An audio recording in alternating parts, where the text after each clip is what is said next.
Hi guys, எல்லாருமே எப்படி இருக்கீங்க? இன்றைக்கி நம்ம வீடியோவில் சிம்பிளாக எப்படி குர்த்தி ஸ்டிச் பண்ணலான்னு பார்க்கலாம். வாங்க வீடியோக்குள்ளே போகலாம். இந்த மடித்த பக்கம் நம்மளோட சைடும் ஓப்பன் அண்ட் அந்த பக்கமாக விட்டுட்டு நம்ம இப்போ குர்த்தியை ரெண்டாக மடித்து போட்டுக்கலாம். ஃபஸ்ட்டு ஷோல்டரோட அளவை நம்ம மார்க் பண்ணதுக்கப்புறம் 1/4 இன்ச்சு கேப் விட்டு மார்க் பண்ணிக்கோங்க. ஏன்னா ஸ்டிச்சிங்காக சைடில் இந்த மாதிரி மடித்து போட்டு நம்மளோட சைடு அளவையும் மார்க் பண்ணதுக்கப்புறமா 2 இன்ச்சு அளவு கேப் விட்டு நம்ம மார்க் பண்ணிக்கலாம். இது எதுக்காகனா நம்ம கூடுதலாக தையல் போடுறதுக்காக. அதை மார்க் பண்ணி முடிச்சதுக்கப்புறமா கீழே மடித்து தைக்கிறதுக்கு நம்ம இப்போது அளந்துக்கலாம். நெக்ஸ்ட்டு அப்படியே மேலே வந்தோன்னா நம்மளோட ஆர்ம் ஹோல் அளவு நீங்கள் அப்படியே ட்ரேஸ் எடுத்தாலும் ஓகே, இல்லைனா இந்த மாதிரி வரைஞ்சிக்கிட்டாலும் ஓகே. என்னோடய ஆர்ம் ஹோல் அளவு 8 சென்டிமீட்டர். உங்களது எவ்வளோன்னு அளந்து மார்க் பண்ணிக்கோங்க. மார்க் பண்ணி முடிச்சதுக்கப்புறமா நம்ம சைடு ஓப்பனுக்காக சைட் கட்டிங் போட்டுக்கலாம். அதுக்கப்புறம் கீழே தைக்கிறதுக்காக அந்த கட்டிங்கும் மார்க் பண்ணி எடுத்துக்கலாம். ஃப்ரண்ட் நெக்கு நான் இன்றைக்கி 7 இன்ச் எடுத்திருக்கேன். 7 இன்ச் எடுத்துகிட்டு நம்ம நெக் டிசைனை வரைஞ்சி எடுத்துக்கலாம்.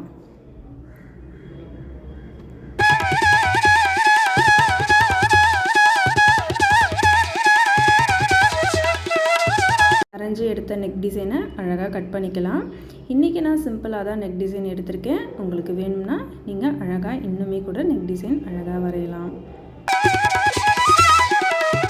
கட் பண்ணி எடுத்ததுக்கப்புறமா தைக்கிறதுக்கு முன்னாடி நம்ம கேன்வாஷில் நம்மளோட டிசைன் நெக்கை நம்ம வரைஞ்சி எடுத்துக்கிட்டு 1 இன்ச்சு கேப்பில் இந்த நெக்கை நம்ம ட்ரேஸ் எடுத்துனதுக்கப்புறமா ட்ரெஸ்ஸில் வச்சு அயன் பண்ணதுக்கப்புறமா ஸ்டிச் பண்ண ஸ்டார்ட் பண்ணுங்கள். ஏன்னா கேன்வாஷ் அப்படி பண்ணால் தான் ரொம்பவே அழகாக வரும் நம்மளோட நெக் பேட்டர்ன். இனிஷியலில் நம்ம ஸ்டிச் பண்ணும்போது அயன் பண்ணதுக்கப்புறமா ஒரு பென் வச்சு செக்யூர் பண்ணதுக்கப்புறம் நம்ம ஸ்டிச் பண்ண ஸ்டார்ட் பண்ணலாம்.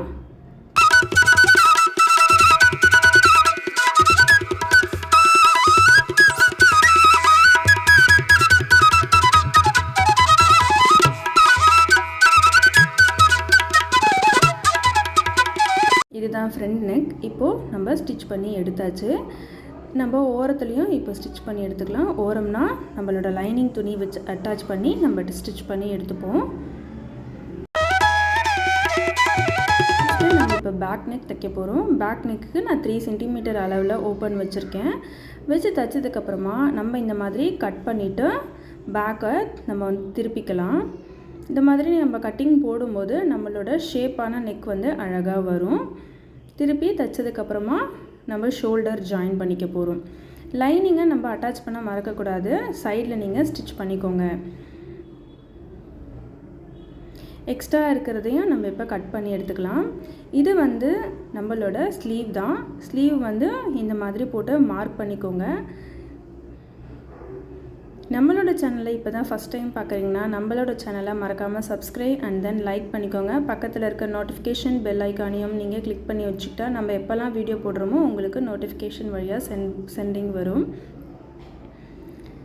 இப்போ நம்ம கையும் நம்ம ஸ்டிச் பண்ணி எடுத்ததுக்கப்புறமா ஜாயின் பண்ணியாச்சு. ஜாயின் பண்ணதுக்கப்புறம் இப்போ நம்ம அளவுக்கு பிடிச்சிப்போம்.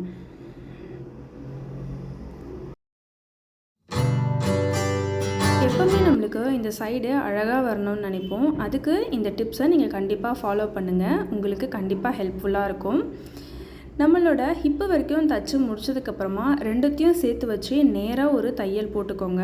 2 சைடு துணியையும் சேர்த்து வச்சு கீழே வரைக்கும் அந்த ஸ்டிச்சிங்கை கொண்டு வந்துக்கோங்க.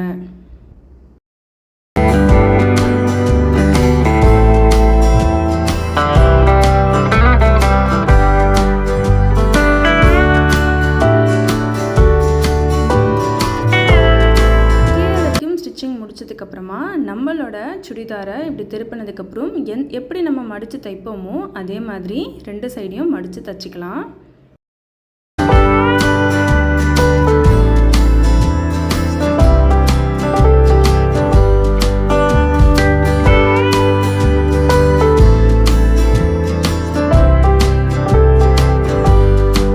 இந்த மாதிரி ஊசி இருந்தாலும் ஓகே, இல்லைனாலும் நம்ம நார்மலாக இருக்கிற பின் வச்சு நம்ம இந்த நூலை பிரித்து எடுத்துடலாம். பிரித்து எடுத்ததுக்கப்புறமா கீழேயும் நம்ம மடித்து தைச்சி எடுத்துட்டோன்னா நம்மளோட சுடிதார் ஓவர் ஆகிடும். உங்களோட அளவுக்கு ஏற்ற மாதிரி நீங்கள் ஸ்டிச் பண்ணி எடுத்துட்டீங்க அப்படின்னா நம்மளோட சுடிதார் பர்ஃபெக்டாக ரெடி ஆகிடும். நீங்கள் இந்த ஸ்டெப்ஸை ஃபாலோ பண்ணி சுடிதார் ஸ்டிச் பண்ணிங்க அப்படின்னா மறக்காமல் என்னோடய பேஜ்க்கு லைக் அண்ட் கமெண்ட் பண்ணுங்கள். வேறு ஒரு வீடியோவில் நான் சந்திக்கிறேன். பாய்.